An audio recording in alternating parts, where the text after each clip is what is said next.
Hi guys, thanks for joining me. If you haven't already, please go back and listen to Miranda Lambert's song, The House That Built Me. You'll need to have listened to that before you watch this video. If you've already listened to it, awesome, you're where you need to be.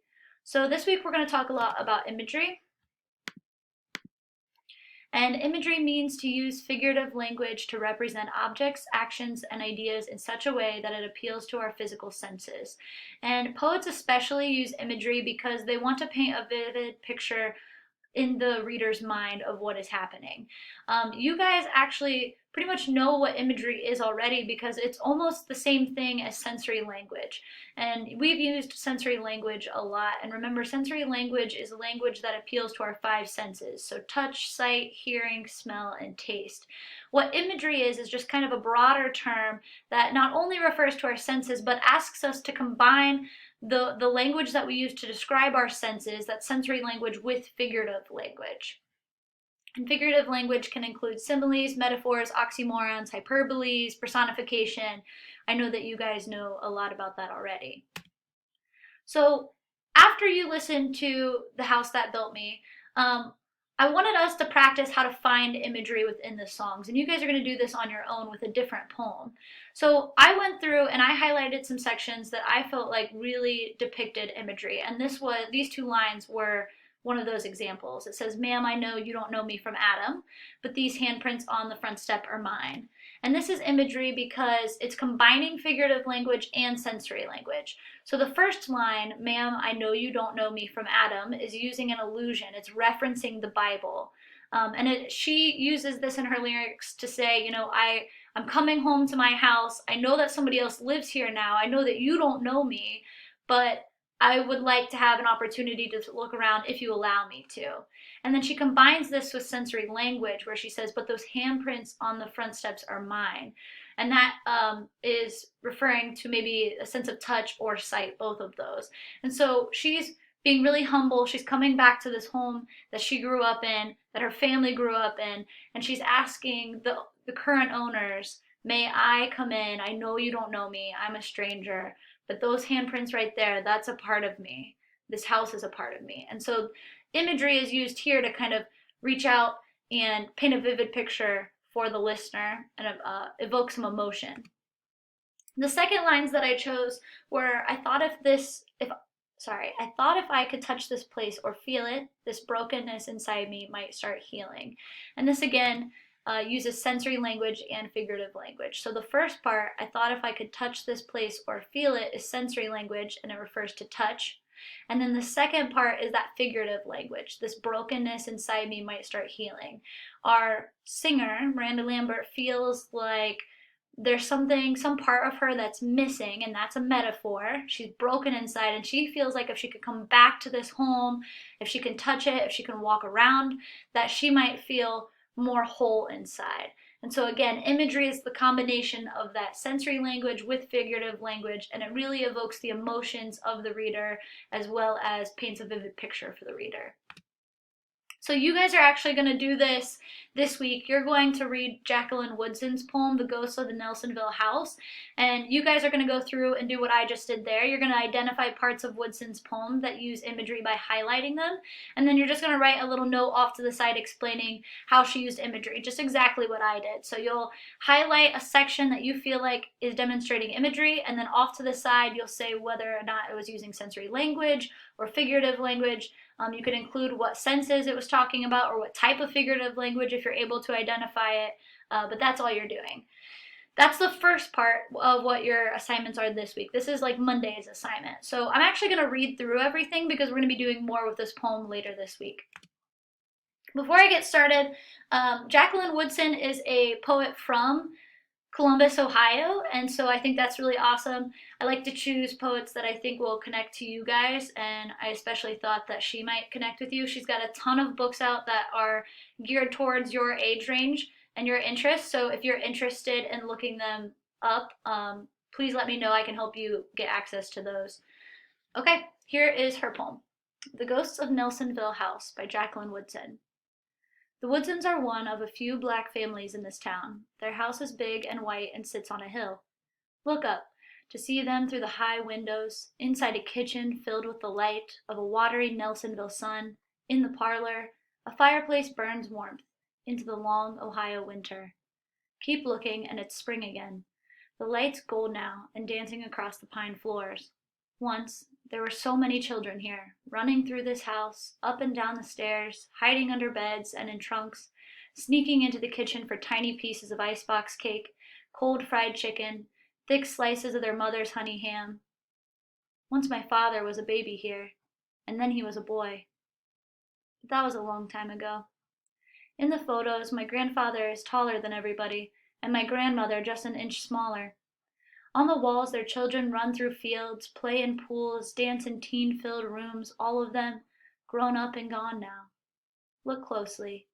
There's Aunt Alicia, the baby girl, in the frame nearby, curls spiraling over her shoulders, her hands cupped around a bouquet of flowers, only 4 years old in that picture and already a reader. Beside Alicia, another picture, my father Jack, the oldest boy, 8 years old and mad about something, or is it someone we cannot see? In another picture, my Uncle Woody, baby boy, laughing and pointing, the Nelsonville house behind him, and maybe his brother at the end of his pointed finger. My Aunt Anne in her nurse's uniform, my Aunt Ada in her university sweater, Buckeye to the bone. The children of hope and grace. Look closely. There I am in the furrow of Jack's brow, the slyness of Alicia's smile, in the bend of Grace's hand. There I am, beginning. Okay, so some notes about this poem and poetry in general. Poetry is intentionally personal. Anything that you're going to write about in poetry is meant to be personal. So I'm going to actually ask you guys to write your own poems this week, and I know that can be a little bit scary because, like I just said, poetry is personal. So I want to let you guys know that you're not going to have to share this on Friday if you don't want to, but I ask you to strongly consider it. So I will be the only one to read this if that makes you feel better, but like I said, poetry is meant to be shared. We're meant to share our emotions, our feelings, our experiences in this world, so I will definitely encourage you to share your own on Friday. And then when you start to write your own poem this week, start small. Look for objects around your house, pictures, or rooms that inspire memories. Ooh, I spelled memories wrong there. Memories of your family and your home, okay? All right, this week you guys are going to write a poem, and here is the scoring for it, the rubric for it. The poem gives a description of the home, that's going to be 2 points. The poem gives a description of the neighborhood, that's also 2 points. The poem mentions at least 4 family members, and you can count your pets in there.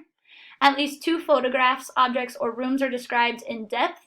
The poem includes 4 examples of highlighted imagery, and the poem contains at least 8 stanzas. All together, this is worth 24 points. So essentially what you guys are doing is you guys are going to take a look at both the song Miranda Lambert wrote called The House That Built Me and the poem by Jacqueline Woodson.